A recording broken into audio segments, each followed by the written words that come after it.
सबसे बड़ी जो समृद्धि होती थी मानव जीवन की वो है अन्न। क्योंकि चाहे हम कितना भी पैसा धन संपदा इकट्ठा कर लें, लेकिन जो पेट की अग्नि है वो तो अन्न से ही बुझेगी। जय हो अन्न देवता।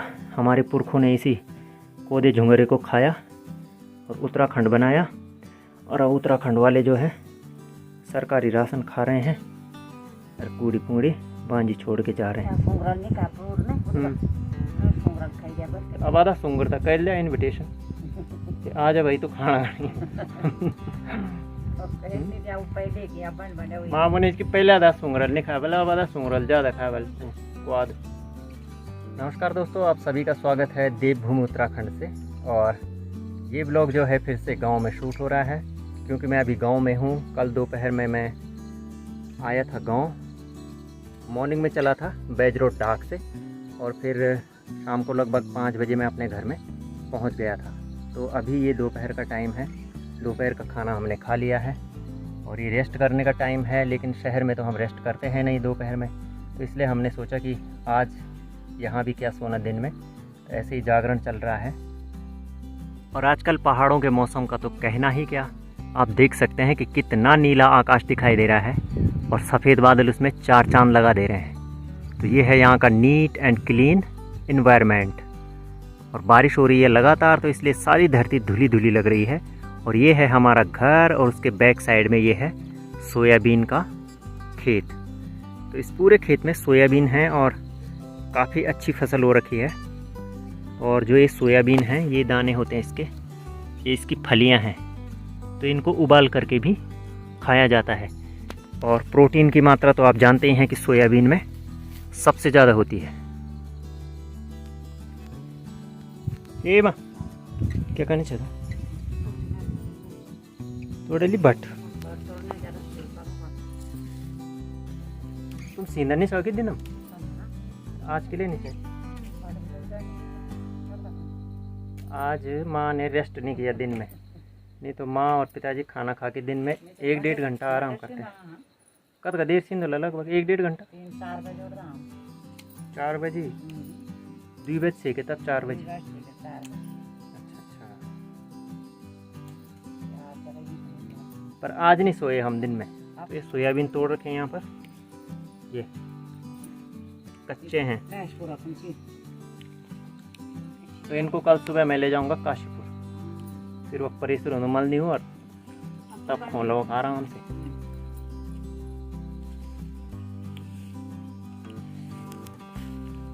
सुंगुर ने आनो मैं सारी नजगाल स्वाद भी खा देना है सब।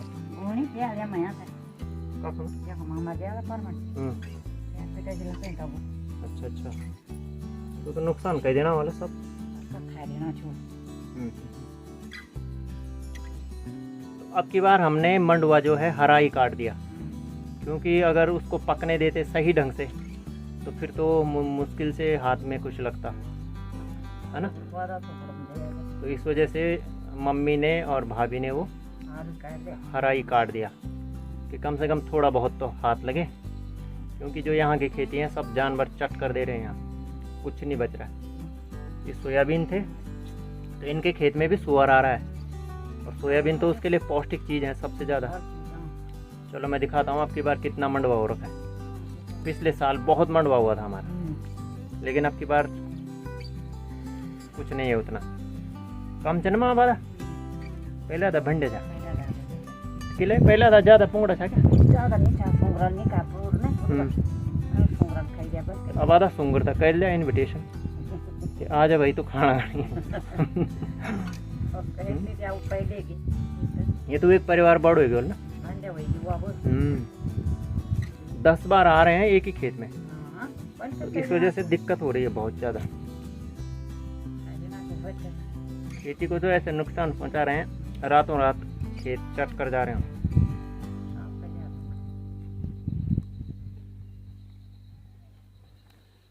तो ये बन गई कल सुबह के लिए पोटली, एक पोटली तो ये हो गई।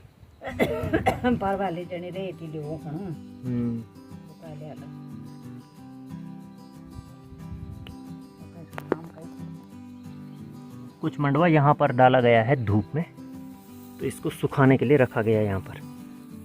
तो जब ये अच्छी तरह से सूख जाएगा तो इसकी मंडाई की जाएगी। जब ये मंडवा ज़्यादा रहता था तो तब तो बैलों को घुमाना पड़ता था इसमें, लेकिन अब की बार उतना ज़्यादा नहीं है, कम ही है, तो इसकी तो कुटाई हो सकती है थांते से या डंडे से।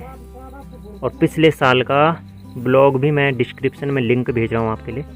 जो मंडवे की दें होती हैं उसको दें बोला जाता है, उसकी मंडाई को, तो डिस्क्रिप्शन में उसका लिंक है, आप उसको भी देखना, आपको अच्छा लगेगा पहाड़ी संस्कृति को देखते हुए। और जो ये वाला ढेर है ये है मंडवे का, और ये अंदर कमरे में रखा गया है। ये खड़ी गढ़वाल में बोल दी कि बल कुआत था, ये सिजांदा अच्छी सिजांदा मतलब इसके अंदर जो नमी जैसी होती है ना, आर्द्रता, तो उससे ये काला हो जाता है और इसके दाने भी जो होते हैं वो फिर आसानी से निकल जाते हैं। तो इस वजह से गढ़वाले में बोलते हैं कि सिजयू क्वाद जुरिंद वो बढ़िया मंडी जान, ठीक है ना। तो जो लोग गढ़वाल समझ दची वो तो समझना वाला कि मैं क्या बोलना चाहना छूँ। तो ये जब अच्छी तरह से सीज जाता है तो इसकी मंडाई फिर अच्छे से होती है।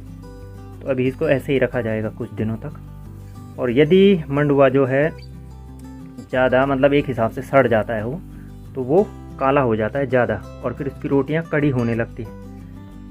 तो ऐसा मंडुआ तो खाना भी बेकार है, उसमें अजीब सी काई जैसी जम जाती है बाहर से। तो इसको उतना ही सिजाया जाता है जितना ज़रूरी है मतलब।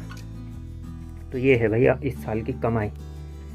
सबसे बड़ी जो समृद्धि होती थी मानव जीवन की वो है अन्न, क्योंकि चाहे हम कितना भी पैसा धन संपदा इकट्ठा कर लें, लेकिन जो पेट की अग्नि है वो तो अन्न से ही बुझेगी। जय हो अन्न देवता। हमारे पुरखों ने इसी कोदे झुंगरे को खाया और उत्तराखंड बनाया, और उत्तराखंड वाले जो हैं सरकारी राशन खा रहे हैं और कूड़ी पूड़ी बांझी छोड़ के जा रहे हैं। सबका यही हाल है। तो सोयाबीन के पौधों से सोयाबीन तोड़ करके और फिर जो इसकी पत्तियां होती हैं ये गाय के लिए काटी जा रही हैं। तो गाय को भी हम कच्चा भोजन नहीं देते हैं, ये उनके लिए उबाला जाएगा, चूल्हे में पकाया जाएगा इसको, फिर इसमें नमक मिलाया जाएगा और इसमें चावल भी डाले जाएंगे। माँ जी भैंस भी का के जरा आराम मिल के आप जरा घास काटना को।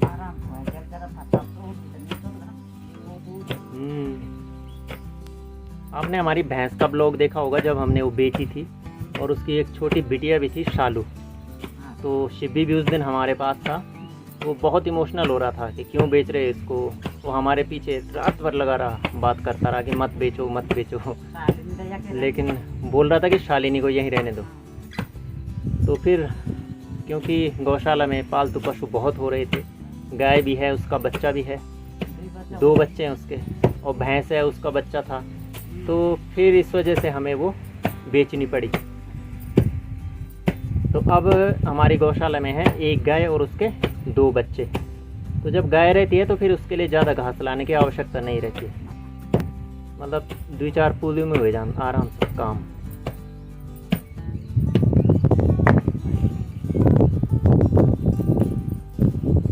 मतलब दूध भी तो कम हो जाए,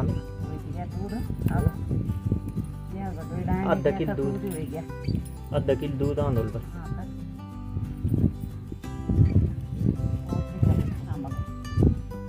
माँ बोल रही है कि मतलब जब भैंस थी तो 3 किलो शाम को और 3 किलो सुबह दूध हो जाता था हमारे लिए फिट। जितना पीना पियो, फिर दही भी घी भी फुल हो जाता था। लेकिन गाय का दूध क्या होता है कि कम होता है, फिर उसमें मक्खन भी नहीं जमता है सही से। दही तो हम खाते हैं पर मक्खन और घी तो दूर की बात हो जाती है फिर।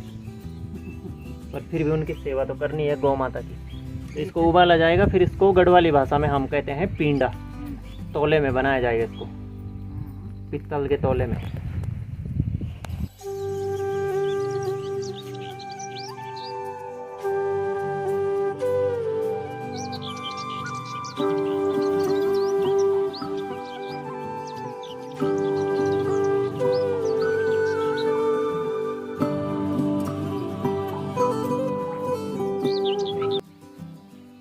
तो दोस्तों अभी हो रहे हैं शाम के 5:15 और आप मौसम देख सकते हैं कि ऊपर तो बादलों ने घेर रखा है पूरी तरह से। तो सुबह से तो आसमान साफ था और इस समय फिर आसमान में हल्के हल्के बादल आ चुके हैं। तो जो शाम का टाइम होता है, माँ चली गई है गौशाला में। अब माँ पहले खेत में जाएगी घास लेने के लिए, फिर वहाँ से जानवरों के लिए घास लाएगी और फिर शाम को दूध निकाल करके और 6:30 या 7 बजे तक माँ घर में पहुँचती है। तो इस समय मैं काट रहा हूँ घर में सब्जी, जो रात की सब्जी बनेगी। तो आज जो रात की सब्जी है वो बन रही है तोरी और प्याज। अब ये तोरी कैसे होती हैं, ये है पहाड़ी तोरी, इन पर धारियाँ बनी होती है, नुकीली धारियाँ।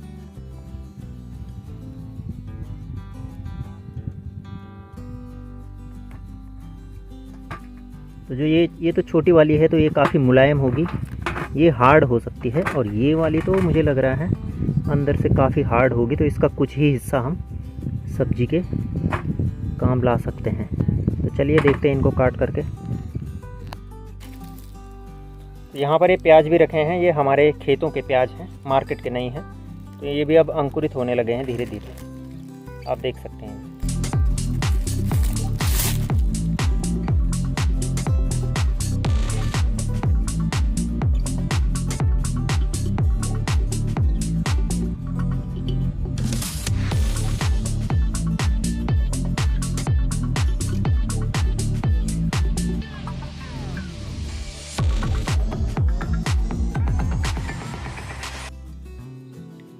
हमारे गांव में कई सोलर पैनल लगे हुए हैं रास्तों में, और एक हमारे घर के पास भी लगा है, और इनमें सेंसर लगे हुए हैं। और शाम के टाइम जब अंधेरा होने लगता है तो ये अपने आप जलने लग जाते हैं और मॉर्निंग में अपने आप बंद हो जाते हैं।